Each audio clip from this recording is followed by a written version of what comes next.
Good morning guys, welcome back to my channel once again. So today my menu is walima rice with ground beef and board beans. So it's easy because this is an Arabic food. So I need these ingredients.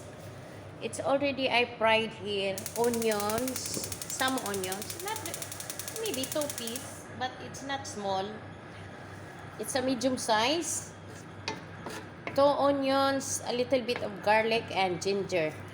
And then I fried these onions by ghee oil.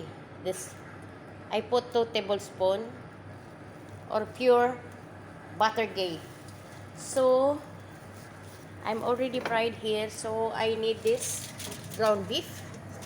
It's 1/4 kilo, and this one is maybe half kilo rice. This they call it is walima. It's a very small and short, and a little bit is brown color. See, and this is the board beans, but I'm already boiled. So I will continue to frying, and then this is the ingredients.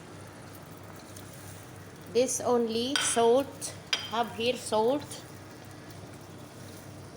cumin, cinnamon. The cumin is half tablespoon. Cinnamon is 1/4 or 1 teaspoon. And then this the mixed spice is half teaspoon only. Black pepper is half tablespoon, and coriander powder is 1 tablespoon.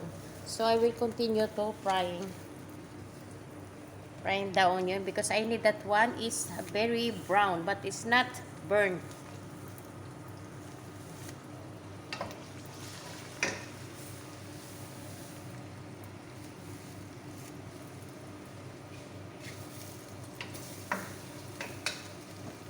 After this, I put the meat. Up to you, that's the salt, if it's enough. Up to your taste.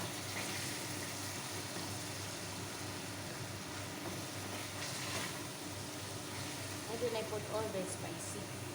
Because it's all, the garlic is not too much time. So, up to you guys if you want to put the del or that they call it here, shabat. But this is the del in English. Otherwise, it's not only this walima rice and ground beef I cook, but I have here is name is prika. I show you next time how to cook it. See, this prika is look like from Lebanese dish or Egyptian dish, but it's a different way how to cook. Some other ways is they are boiling the chicken. Some other they are look like grill, but for me this one is after that I fry the onions, I put it together and leave it until this like of color of chicken. Then I put prika, put water. Some others, if they boil the chicken, they must be the root or stock of the chicken, they put it on this dish. But me, it's continue to cook it together. So that is a little bit, it's already done. If the water is gone, it's all done. So back here in my dish. So a little bit more. I put the board beans and the rice. And then I put hot water. Otherwise, guys, if you cook, don't put cold water.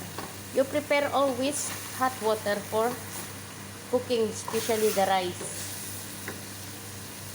Because you can take long to wait the rice if you put the cold water or warm water. So it's the good idea if you put already hot a little bit in 5 minutes, and then I put the rice and board beans, then put water. By the way guys, my secret ingredients is brown sugar. So I put the ghee or butter oil, and then I add this sugar. So no need the other extra spicy. All that I make the dish, I'm not to forget to put the brown sugar. See the colors is already brown. So I can add this bird beans.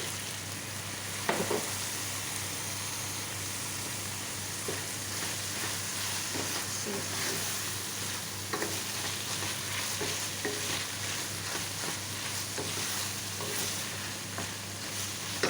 And rice. After that, I put hot water.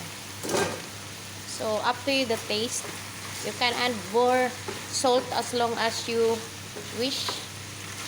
But for me, I think this one is enough. So I will add more if I need it. See that? So I put the hot water.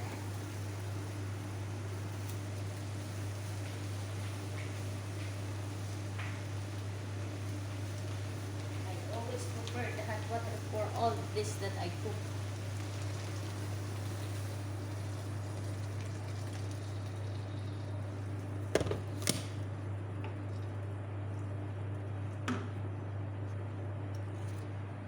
I'm not sure the water if how many liter or how many cups. I just estimated. So if you know how to cook the rice, it's the same because it's all also is rice. See guys, the rice is not becoming long, it's shorter. See, this is the walima rice. It look like Uncle Bean's rice before that I used, but now I'm not see it. See, so wait until this all done. So guys, let's check our rice. See the color, it's so lovely. So I put a little bit of dill. In how many minutes it's all done? See, I add more salt. I add more salt. So guys, up to you. At least I'll give you my way how to cook this rice.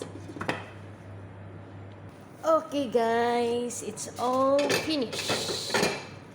I put the dill or shabat, a little bit only, not much more. Otherwise guys, I'm not really polite how to speak in English, but one of the commentator asking me if I can to speak English to my video that they understand well. So that's why I forced myself actually. By the way guys, see you in the next video. God bless you all and bye bye. So this is, I only mix this one and then I off. So see, it's done. So thank you once again and God bless you all.